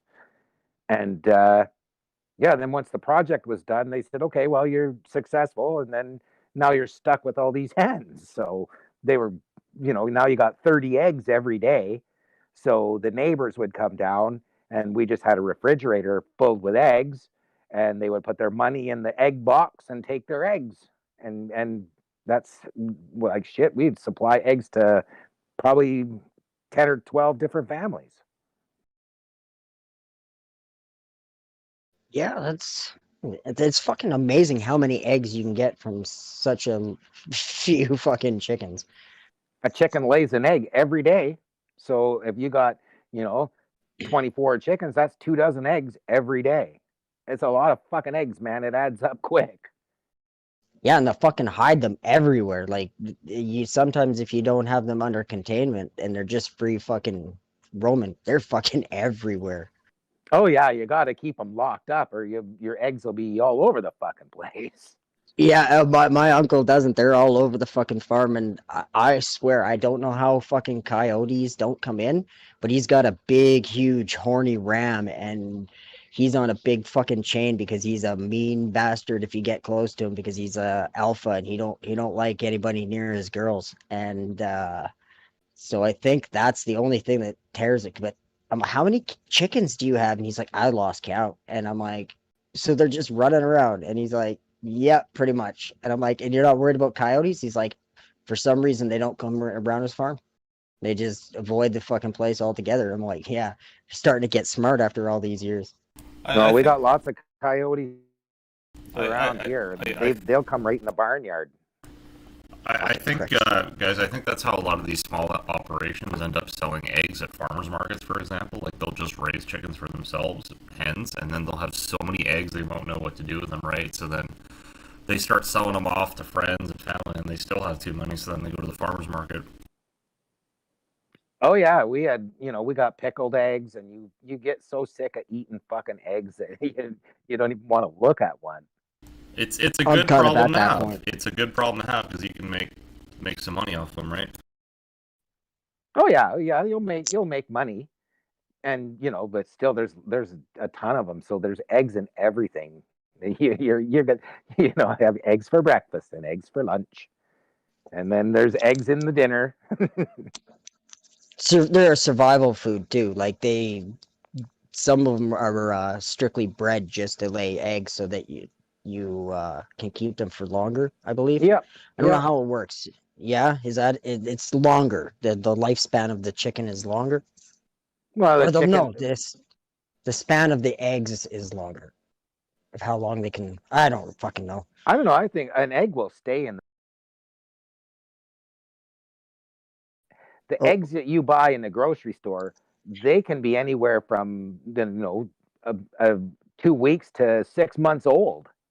That's why they put those barcodes on them now to be able to date them.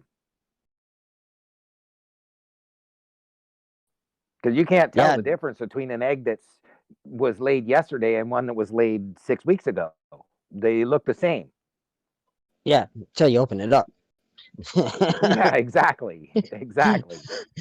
So, just for anybody listening, if you really don't know about an egg and you want to check it, make sure you do it above the sink or something so you can get rid of it right away, because the smell will fucking. No, there's Oh people yeah, that are like, well, rotten what's eggs a are no fun. No fun rotten at egg?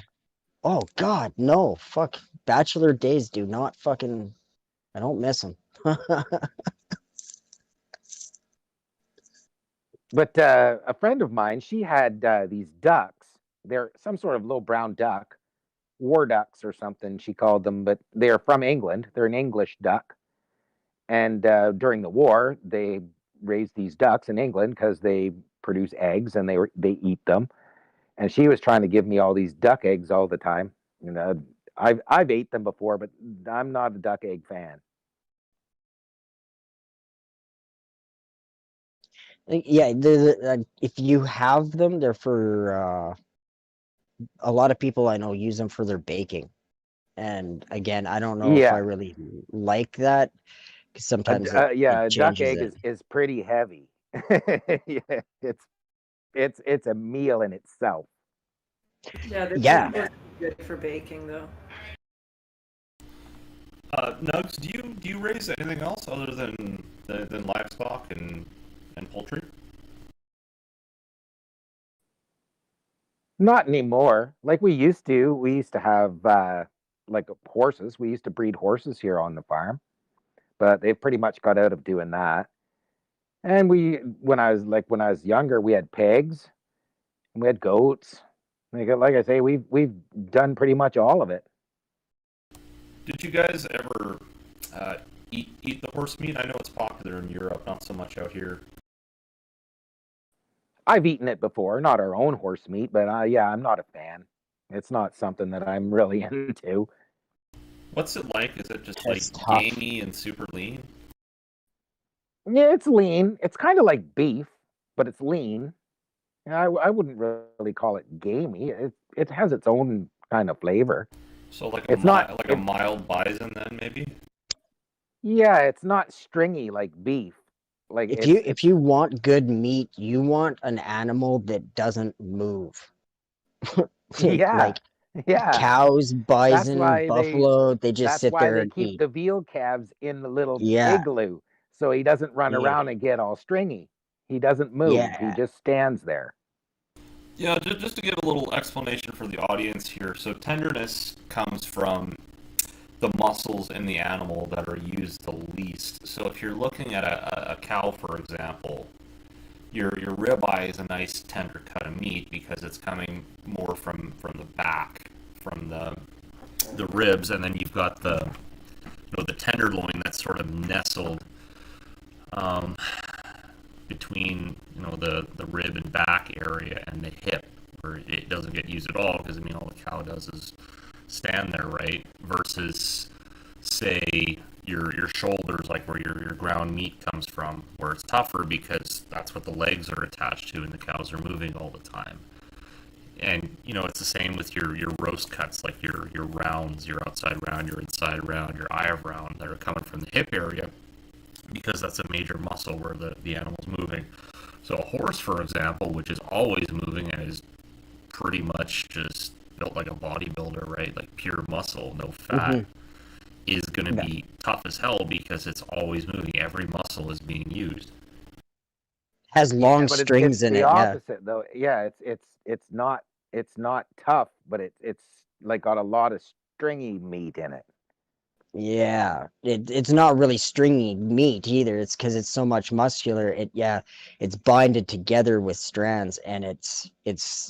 I've never actually eaten the meat, but I was watching a video just a little bit on horse meat and why people would eat it, and I guess they always did. It was never an animal they would have ridden. In fact, they would have hunted these things down because they were harder to kill.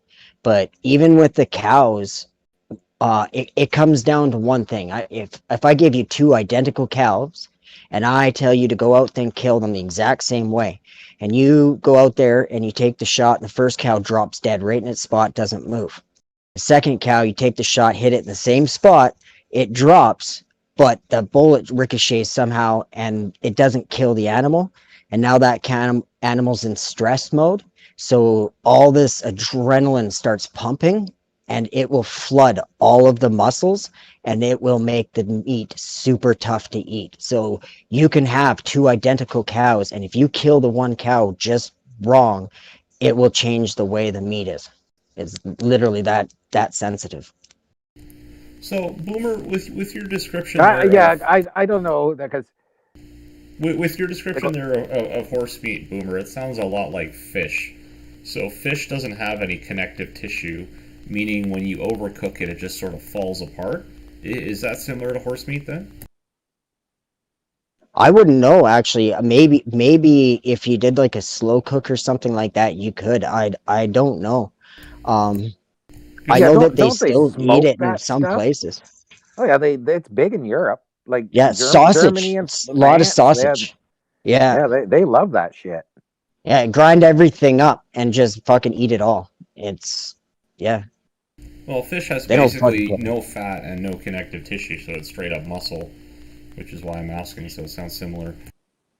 Yeah, but the structure of animals is completely different. One's getting oxygen through a whole other realm of difference. So the way it goes into the body and that's why octopus and squid and fish and stuff all have um,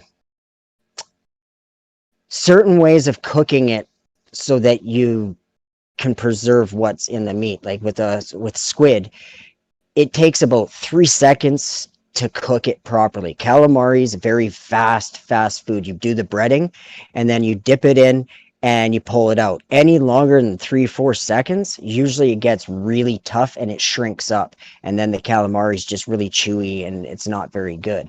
But if you cook it fast enough at a hot speed, it's very actually really tender. Still be a bit chewy, but it's more palatable. It's easier to chew, easier to swallow. Yeah, squid and octopus are kind of weird in that if you barely cook them, they're quite nice. And if you cook them a decent amount, they're rubber. But if you cook them a lot, like a low, slow braise, they're tender again. Yeah, yeah. And when it comes to fish, depending on the fish, again, whatever the fuck it's eating is going to change the fish to completely. Certain fish that are suckers and they eat all the nasty algae and just nasty stuff tend to not to be like good fish, or they tend to be a greasier fish, or some are drier. Like perch, a lot of people like perch, but unless you know how to cut it properly, you don't really get a whole lot from these little things. It's okay, but definitely not my favorite of fish. So Catfish is the best. Going back to beef a little bit, guys. What's your favorite beef dish, if any? Oh God, I'll tell the one my favorite that I miss is my mom's Swiss steak. Nobody ever made a Swiss steak like hers, but she had a old recipe that came from down from. I guess it was used in the war. That's what they were using and shipping out, and they liked it a lot. So that was the same recipe that they kept at home. I like it all. Pepper steak Yeah, is pretty nice. yeah. But yeah, Juicy, it what's don't your matter favorite to beef me. dish? Oh, that's really hard to narrow down because I like roast. I think a nice like Sunday dinner roast with gravy and mashed potatoes and the whole 9 yards. I like that. Otherwise, I like a good steak. I used to work at a fine dining place that made a beef carpaccio, it's called. So what we would do is we would take an eye of round, or a couple eye of round roasts, and we would, or buddy mine anyway, would sear them blue rare, and then they would go in the freezer. We'd wrap them, they go in the freezer, and then we would slice them when they were half frozen, paper thin, and I think it was like a 3 ounce portion or something like that. But yeah, they're just really, really paper thin, and then it would get portioned up and frozen. And when you had it, when it was thawed out, it would just melt in your mouth. And it was served with some homemade fries and a truffle mayonnaise, and it was, yeah, wonderful. Sounds awesome. I'll take 2 of those. You can do carpaccio with pretty much anything. I know some places do like an octopus carpaccio where they'll like roll it up into a log or something, Sounds freeze like it, and then slice it thin. sounds like something that if done right would be very good, and you would have to really get good at it to make it properly. Yeah, well, you need a meat slicer to do it. It's impossible to do without a meat slicer. Nothing pisses me off more than getting a really shitty tough steak to begin with. Like, you pay good money for a good steak. I mean, if you go into Walmart, don't expect much, but if you go to a butcher shop and you're asking for what you're asking for, depending on the cut, it should be turning out the way you want it to. And if you're good at it, I find I don't order steaks out anymore, because if I order a steak out and I get it, I'm going to be completely disappointed with it, because I know that for 100% I can go home and probably take something out of the freezer and make it better than what the fuck they served me. That's one of the reasons why I don't eat out much. I mean, the other, of course, is I can't afford it. But a lot of these places I'll just look at like, no, I'm sure you've got some talented cooks in your kitchen, but you're not going to make it the way I want it. I'm just kind of making a compromise here based off of what's on your menu. I would much rather have my own cut of really nice beef and then cook it how I want to, and then eat it. It's really rare, like you go to maybe like a really upscale or a fine dining place where they really know your shit, and then you're just sort of giving yourself up to them because you're trusting in their skill level and creativity to give you something amazing. Oh, yeah.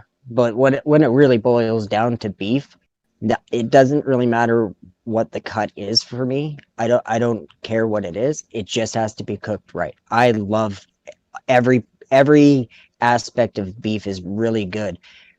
Maybe excessive the tongue or something like that. Yeah, no, I I don't ain't like gonna that. eat that tongue. No, I'm not good with that. Or any of the innards. I don't like heart or any of that shit. Oh, heart's Liver. good. Once in a while, heart's good. Yeah, I like liver, but I only eat liver that comes from this farm. I won't eat liver anywhere else because I don't know what the fuck's in it. Yeah. Okay. Maybe that's something I can ask you about. Um, when I grew up, liver was good. I liked it. And then, of course, we moved away. We did certain things, and we had to buy liver store bought. Now, I've never had liver. Not one time have I had liver that reminded me of back when I was a kid. Because everybody's like, "Oh, liver and onions," and you go buy a fucking liver in the store, and it's like, yeah, no, that's fucking disgusting. Whatever the fuck Yeah, that no, is, it's no disgusting. thanks. Well, because But like when we do up our beef, it's baby beef. Because like the calf or the steer that we do up, it's still a calf, and so you're not gonna get a whole lot of meat off of it. But yeah, I'll eat that liver. But as for a store-bought liver, no, thank you. Because, like, you know, if they inoculate that animal with some sort of antibiotics or steroids or whatever, hormones, you know, where's that going to land? It's going to land right in his liver. And that's the last thing you want to eat.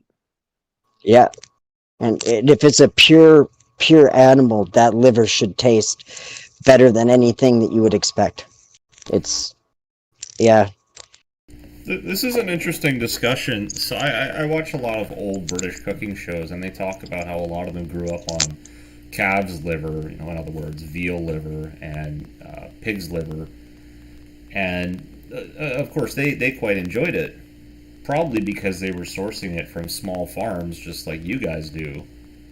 Versus the liver I've had, which just most of the time has been store bought, which just has that really strong iron taste to it. Even if you give it a proper crust and you cook it medium rare, it's not that good. I've never had like the pure liver you're sort of talking about. Now you've got me excited. No, it's good. It's good. a filter. So anything that the animal eats filters through the kidneys and the liver like normal. And yeah, when it picks up, like you said, all the antibiotics and fed stuff that it shouldn't be being fed, I don't know what it is, but Yeah, I avoid that shit. Unless it comes sourced from this farm, I won't eat the liver. Have you guys worked with kidneys at all? Yeah. no. My granny made steak and kidney pie. Oh man, to die for. That's sort of the canonical dish for kidney, but the kidneys you get in the stores, they just reek of urine. They're gross. Well, yeah, that's what the kidney does. Yeah, I'm basing this off of your discussion here. So, the kidney that you get off of your animals, is it less pungent? Oh yeah, it doesn't stink at all. You still gotta like devein the kidney and wash it, and I forget how you do it. You have to soak it in water or something to get all the piss out of it. But then that's why they mix it with steak to make the steak go farther. Again, another survival tool that steak would help with the kidney flavor as well. Oh yeah, I imagine steak and kidney pie is to die for, man. I've never even heard of that. That's interesting. It's a classic British dish. Like there'll be like some sort of hearty gravy in there, maybe even with some ale added. I can't speak for kidneys. Yeah, it's like a meat pie. It's like it's steak and gravy and kidney with a pastry crust on top, and then it's baked in the oven. Yeah. I can't speak for kidneys, but I know a lot of chefs will soak liver in milk overnight to mellow out the flavor. Yeah, sometimes I will. Like I wouldn't overnight. I might soak it in there for 10 minutes or so because the liver is pretty porous, so it will soak up whatever you put it in, like almost immediately. That would be good for marinades then, eh? You could do a quick marinade with liver. Yeah, you probably could. What I like to do, what I've done lately with it is I'll cut it into small strips, and then I'll stir fry it with onions and green peppers. Yeah, liver is one of those ingredients that used to be used a lot, and you don't see much of it now. If you look at a lot of the old recipes for various types of sausage, for example, there was almost always a portion of liver cut in there. Or, you've got stuff like your liverwurst, like your German liver sausage. Yep, that's because people used everything they could get. Yeah. You didn't have any waste. You've got your old country pate that's probably got like a third of it being liver. Yeah, it really is a shame, but it kind of speaks to just what you guys have been talking about, just the general low quality of organ meat these days. You can't really blame kids for not wanting to eat it. No, but I just don't trust it because I don't know what's in it. a sad part about that whole thing is, like you're saying, like the liver pate and stuff. There was a point in time when if you could afford that, it was like a smug thing that, like, here, we're using the liver for this stuff. And a lot of people at that time were fucking resorting to a lot worse for food. And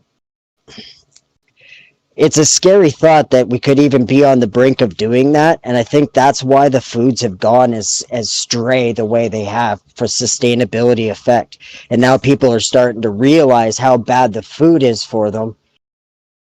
It's kind of too late, and the government's got to get their fucking dirty hands into it, make their money, and now I think that's why they're pushing the way these are, and these small little farm like Nugz' farm have been downsizing to the point of non-existent, because they're just going to make it more expensive to do in the long run.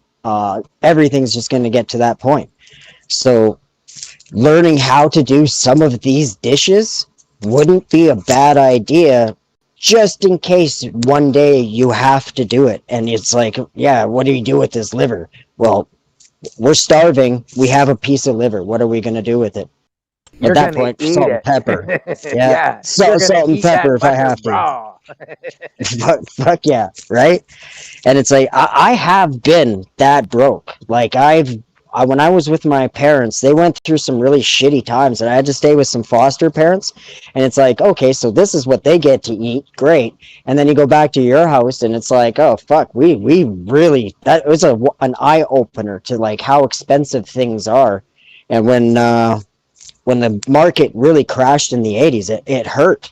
So there was, like, I hear people talk about how their grandfathers had lard sandwiches, and I'm thinking, fuck, we were really close to having fucking lard sandwiches. So all these great recipes that we can make doing it are good, but I think trying to keep the recipes simple and effective would be their best bet. Preserving them, if there's a way to preserve these types of food like liver and kidneys, you might just want to think about doing that in the future.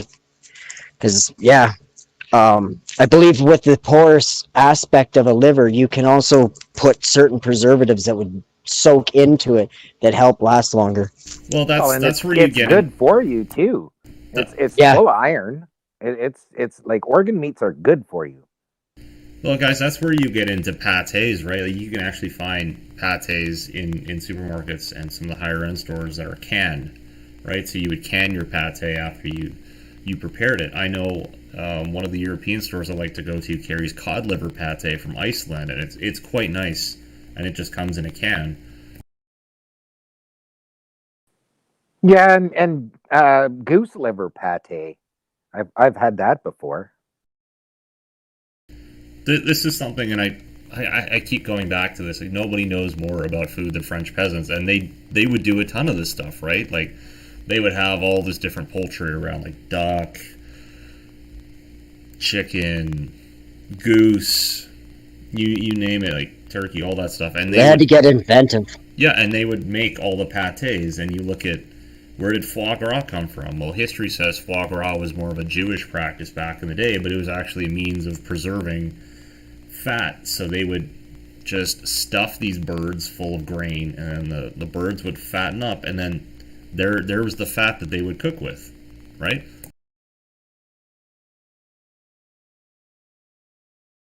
Absolutely. Yeah, haven't you ever heard of putting goose grease on your boots? Not on the boots, no, but I've worked with goose fat, and I like it a lot. There's a lot of fat on that bird.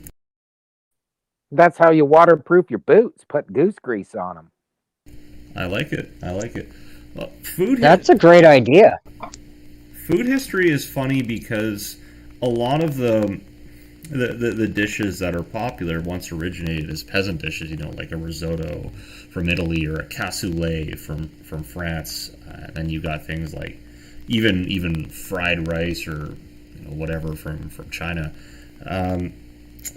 If you look at Cajun cuisine, for example, like Cajun Creole cuisine, that cuisine originated from the slave trade, and where you had the plantation owners We're eating the nice cuts off the animals, like the nice cuts off the pig. That's where the expression "high on the hog" comes from, because you're getting the tender cuts, like the loin, versus what the slaves were getting. They were just getting the feet and all the leftovers, right? So chitlins, for example, those are intestines.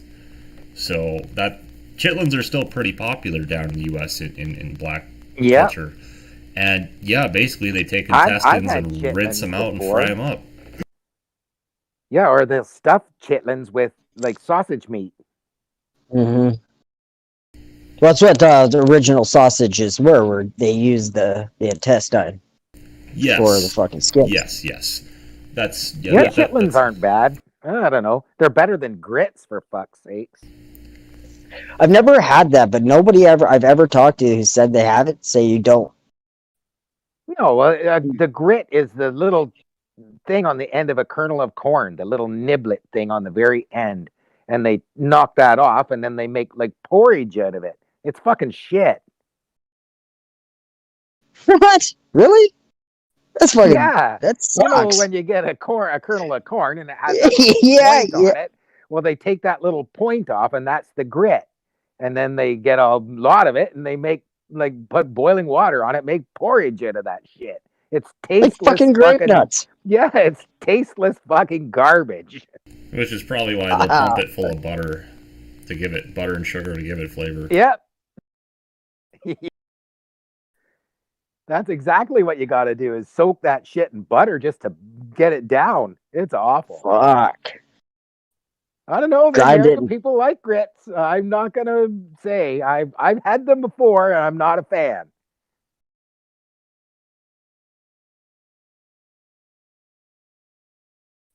But when we were kids, we always used to eat rolled oats, like porridge, quick oats, Quaker oats. You had porridge in the winter for breakfast. Yeah, I really like that Harvest Crunch for that. I still buy the big bags of the rolled oats. I don't make oatmeal like I used to, but I will use the oats for crusts on my bread. I'm actually in the process of making a big batch of granola this week. So I bought about 5 pounds worth of crab apples from a local farm, and I sliced about half of that on a mandolin and just soaked them in some water. Are you gonna put on your pith hat and your hiking boots and take off into the woods? Or yeah, maybe I may have to do that. But you got yourself some fucking trail mix there, buddy? Yeah, trail mix there, buddy. Yeah, so just sprinkle them with sugar, dry them out in a low oven for about 3 hours, and I've got a bunch of apple chips now, and I actually just took some out of the oven right before we started here, and then I just have to toast some oats or some grains like some oats. I saw you making those apple chips the other day. I thought, what the fuck is he doing with those? Yeah. Now I know. I've got a bunch of wheat berries. I've got a bunch of rye berries. I'm probably going to toast those up and cook them down with some honey. I'll probably buy some raisins. I know I've got a bunch of almonds kicking around for baking, but I'm just going to make a huge batch of granola and try rolling with it because I've got a nice recipe. You're going to need that stuff when you got your hands wrapped around a tree and out in the woods. Yeah. Well, maybe I miss my rent one of these months, and I'll just go out and live in the woods. I was a tree hugger for 10 years. I hugged every motherfucking tree long enough to get a choker around it so they could drag it out. Did you give them mouth hugs or meat hugs? No, we didn't give them no hugs. We just wrapped them with ropes and pulled them out of the bush. Oh, you're one of those guys, eh? The loggers. The old hug-a-tug. Yeah, trees are for cutting. It's like grass. Well, guys, we're coming up on 2 hours here. Does anybody have anything to add? Any final thoughts?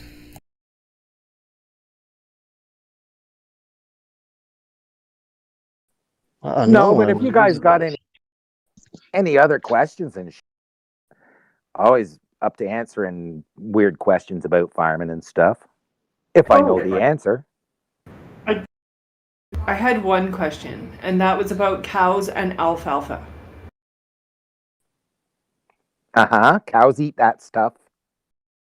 See, and I was told years ago that alfalfa is very poisonous and bad for cows. Well, I don't know. They mix it with other grasses and plant it for hay, and cows eat that shit. I've never seen one die from it. Oh, okay. Never mind then. I was told that it can kill cows. It might if they ate a lot of it, because I know cows will bloat. They'll get gas built up in their stomach, and then it gets so full that they can't breathe and they die. Okay, then that would maybe make sense. I know that what happened is I had seen a bloated dead cow in a pasture, and I was asking my friend when I was with him what happened to that cow, and he said he probably got into an alfalfa patch and died. Yep, Yeah, that's because possible. they will gorge themselves to fucking death on that shit. Yeah, or if they get Not into the like alfalfa. silage. It's Yeah, not the well, alfalfa itself that's poisonous. It's just that it's not as easily digestible for them, and they really eat too much of it. yeah, well, Yeah, well if they they will keel eat over from it too. they will eat so much of it, and then it starts building up gas, and they have no way of releasing the gas until they just they bloat. Their Yeah. stomach gets so big they just can't breathe anymore, and they just fall over dead. Curious if other certain cows can eat alfalfa and certain cows can't. Because I know that there are some stuff that you don't want your cows eating at all, and because of that factor. And maybe alfalfa really is one of them. Yeah, I Um, know if they get into like green silage, and that's really dangerous because cows will eat it and then they'll just fucking die. yeah, and oh fuck, it's it bad. I don't like that part of it at all.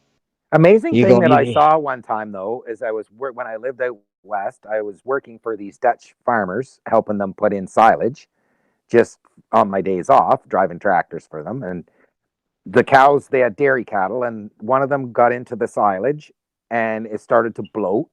And the old Dutch grandpa went out there with his pocket knife and fucking punched it in the ribs a couple times and stabbed the fucker with his knife and let a big fucking belch of air out of it. And he goes, "Oh yeah, it'll be fine." I'd never seen holy shit. anybody do that before. And the cow lived; it was fine, but it was in distress for sure. That's funny That's because fucking that awesome. amazing Dr. Pole, he's a veterinarian that has a TV show, and he's Dutch, and I've seen him do the same thing, actually. Stab a cow in the belly and let the air all out. Yep, I've never seen anyone do that other than that old dude. I was just amazed. I thought, "Holy shit!" Well, guys, this has been a lot of fun. Nugz, thanks for coming on. We may have to get you back at another time to talk beef. Oh yeah, anytime. Yeah, dig up some questions if you got anything. And there is a website for the Ménage breeders in Canada. It's Ménage Association of Canada, and there's all kinds of good information on there. Yeah, well, we'll link They'll it in the tell you description. about those cows. Yeah, I'll try and get the link to it. I'm kind of not real computer savvy, as you know.